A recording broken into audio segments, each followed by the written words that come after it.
Hi, my name is Daniel McDonald. I am the lead developer for synthetic geometry at Wolfram Research, and along with my colleagues Peter and Zhao Fan, we're going to be talking to you a bit about some of the new and upcoming features in planar geometry in the Wolfram language.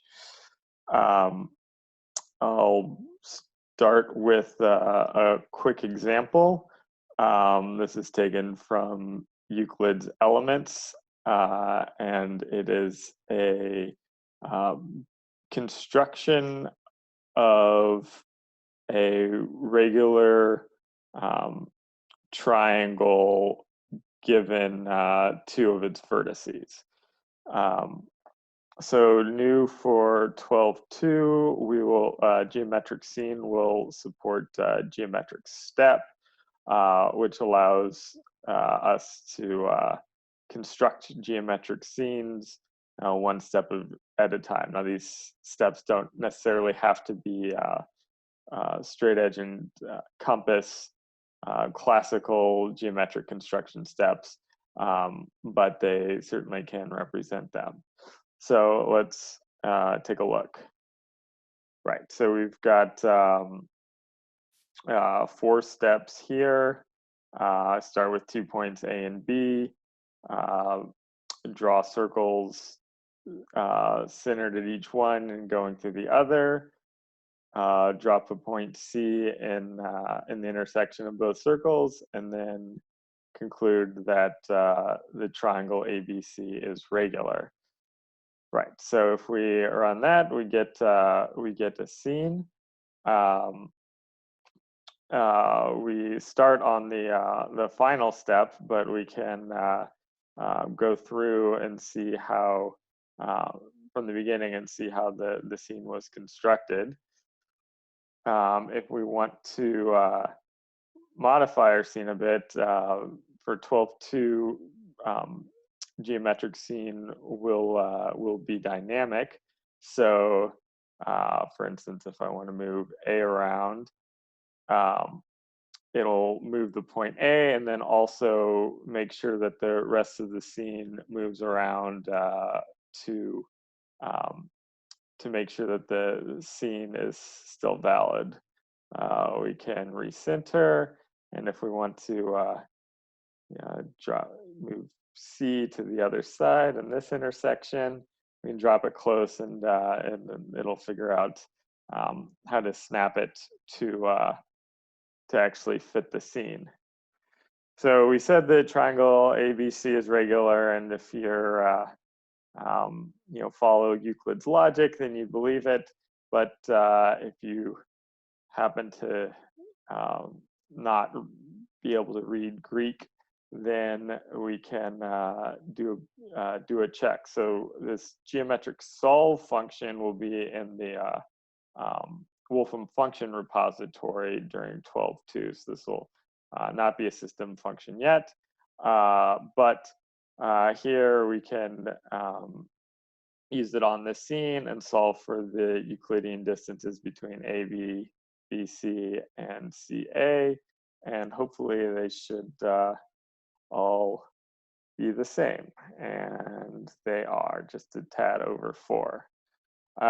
If you are curious about, not about this particular scene, but just this particular instance of this scene, but rather um, um, the kind of underlying algebraic formulation behind the scene, we can show you that now with this algebraic formulation subvalue that you can access from this menu, and it'll show for these points A, B, and C, using A sub 1 for the x coordinate of A sub 2 is the y coordinate of A, and so on.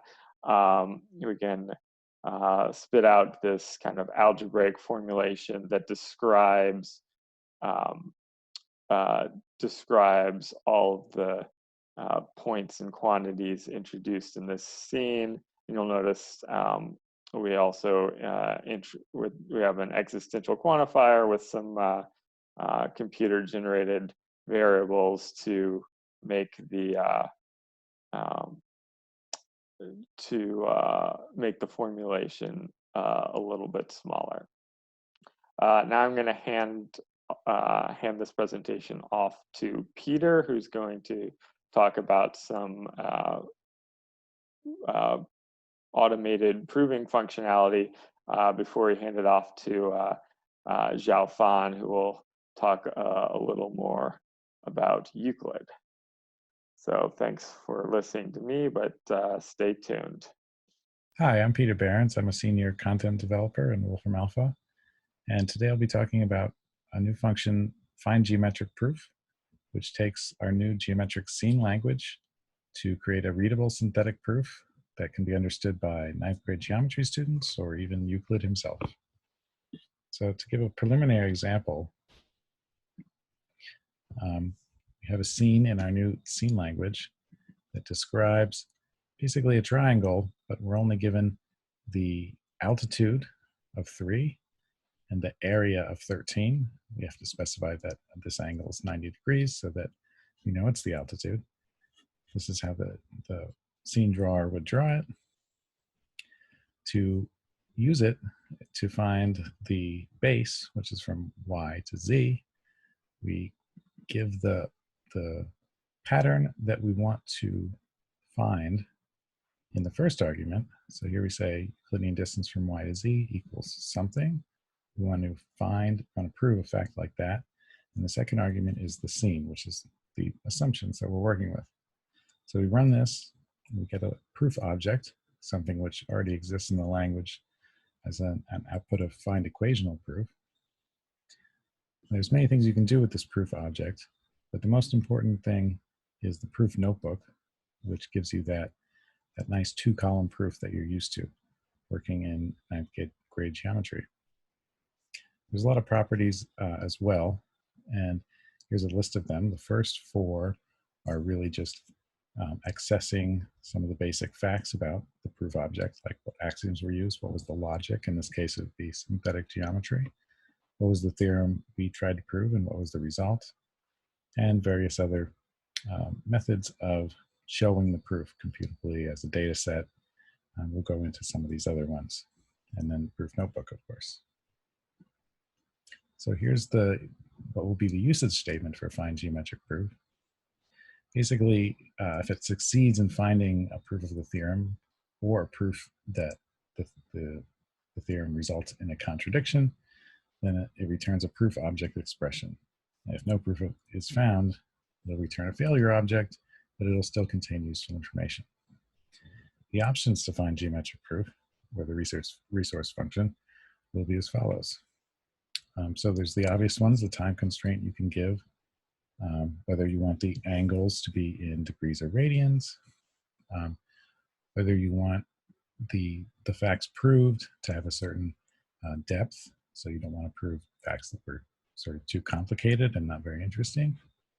And there's also a max iterations option, because what the prover does essentially is it iterates over the set of known facts up to that point, and then it uses a gigantic replace list to try to apply all these theorems, which are really replacement rules, and to generate new facts. And finally, we have a geometric axioms option, which is still being worked on, but it will let you change the background set of assumptions to your Euclidean geometry or other things, such as including trigonometry, other kinds of facts. So in the second example, let's consider 3 points on a circle where 2 of them are at the ends of the diameter of the circle. And we're given one of the angles from BA to C, and we want to know what else we could find. In particular, we want to know the other angle from AB, one of the other angles from AB to C. You may recognize this as Thales' theorem. So Thales' theorem says that this angle is always 90 degrees when it subtends a diameter. And indeed, if we ask it to find what the planar angle is, and we want to insist that the answer is numeric. Otherwise, it could give us just something sort of silly, like the planar angle ABC is equal to some other planar angle. We see that we get a proof object in 4 steps, really just 1 step, because 3 steps are the givens. And that final step, the one meaningful step, really just reiterates Thales' theorem and says that by Thales' theorem, the angle is 90. Now, to demonstrate the geometric axioms option, we can essentially, what I've done here, elided, is to delete Thales' theorem from the usual axioms. And if we run the proof of the defined geometric proof, in this case, we get a proof of 17 steps, which is essentially a proof of Thales' theorem. It's not completely general because we have one of the angles, but it would work with any other angle. And you see at the bottom here, it does a little algebra to find that angle is in 1/2 pi d. And this is what the proof graph looks like. We'll get in detail into another proof graph, but it shows the connections between the givens, which are these 3, and how it goes through the reasoning to find the desired theorem. Now, there's another possible usage that you may have noticed in the second slide. You can ask it to prove all consequences. Now, this can, if you might know, this can possibly bog the prover down.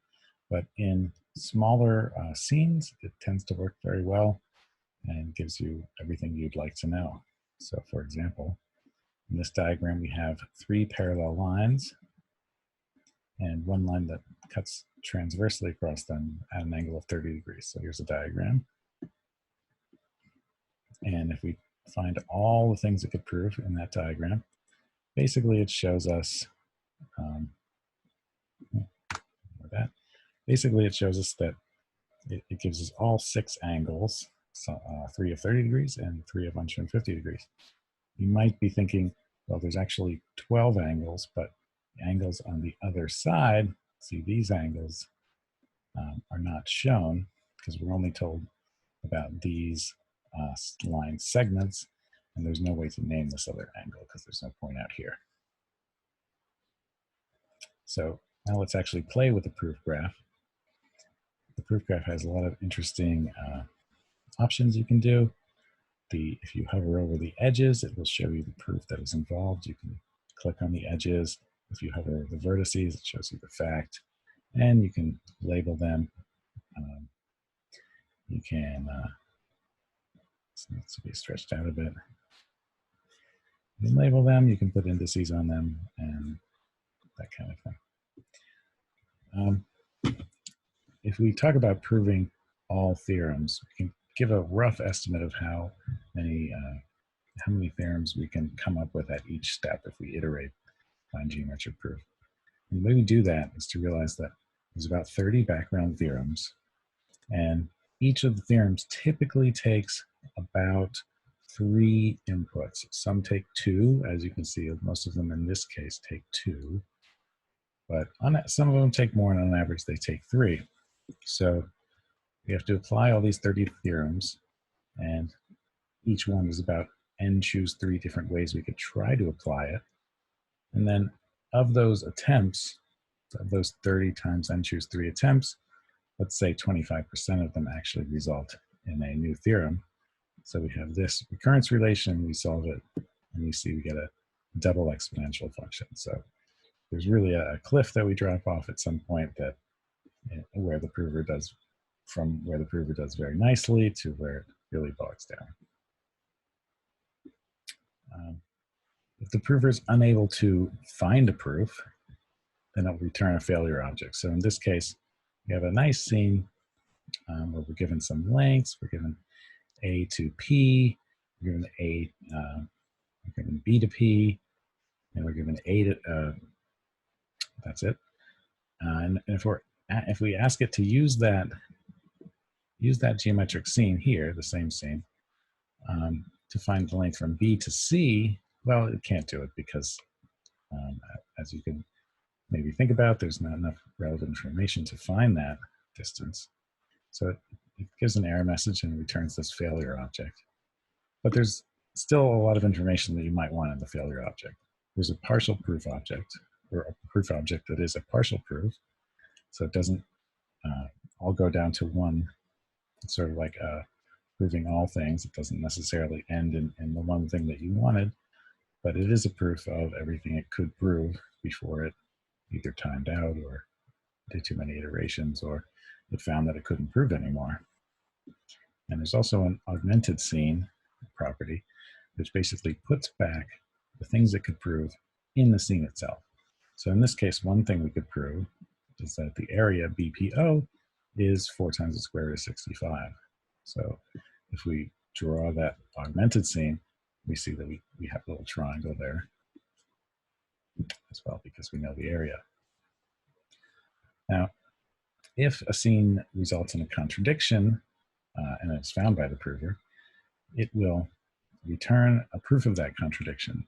And just like in the case, which I forgot to mention, that you actually prove your specific fact, in both these cases, it will prune the proof. That is, it will cut away everything that was proved that wasn't necessary for the proof. So here we have, we're given a couple angles and some parallel lines on a parallelogram, essentially. And we're given 2 angles of the parallelogram that don't match. They should add to 180, and they don't. And here's the proof of the contradiction here.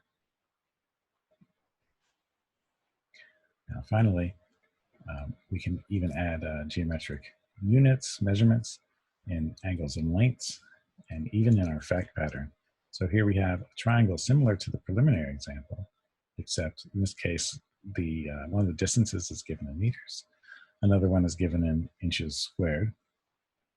And in this case, we can even ask for a quantity in meters or kilometers for the base y, the distance from y to z.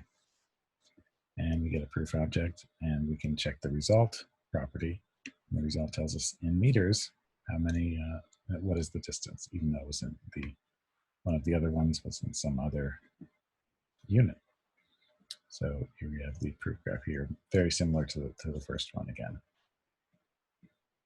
Thank you very much. Hi, my name is Xiaofan Zhang and I am the geometry developer of Wolfram Alpha. Today I'm going to give a short overview of entity value and computable Euclid. So we have been continually adding scenes from classical geometry to the Wolfram knowledge base. As for now, we have 341 scenes curated.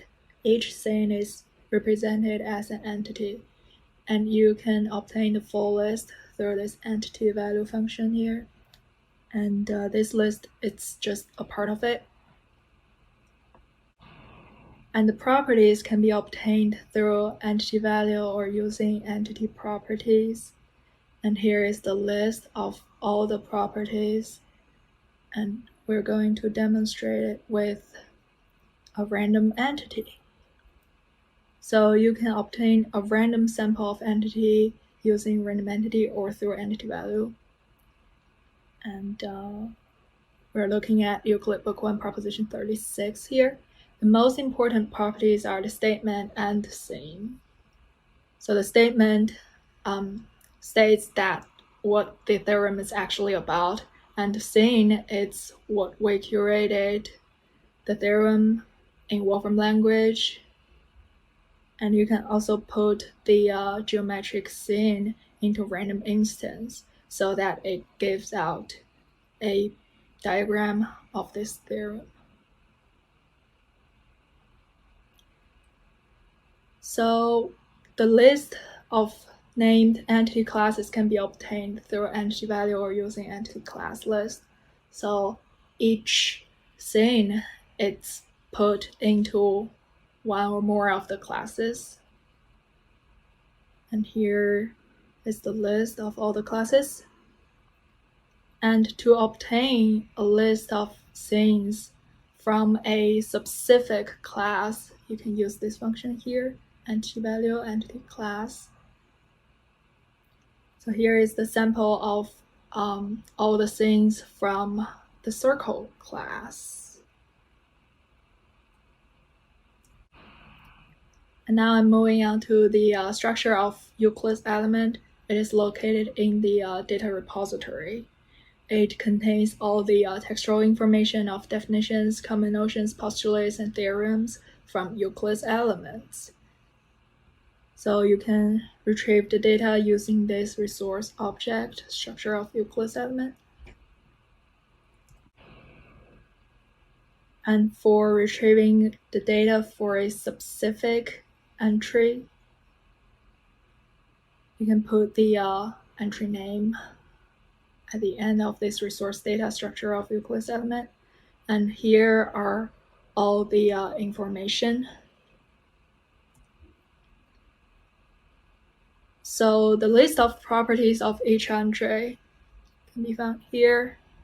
It has the Greek and English text for the statement and for the proofs. And there is also a list of the theorems that got referenced in the proofs. So you can retrieve this, for example, reference here. And about the axioms, so it is the postulates and common notions from Euclid Book 1, so there are 10 of them. And you can also find the theorems or definitions from a specific book.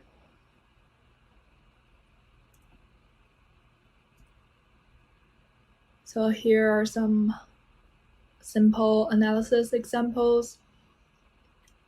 We have all the information from Euclid Book 1 through 13 and have all the definition and theorems for them. And this graph, it's the like how many theorems that got referenced for every proof. And you can also find the most popular theorems. And now we're going to have a preview of the computable Euclid site. It is still under development and it's not live yet. It is constructed using a Wolfram language and to show how we can make Euclid computable.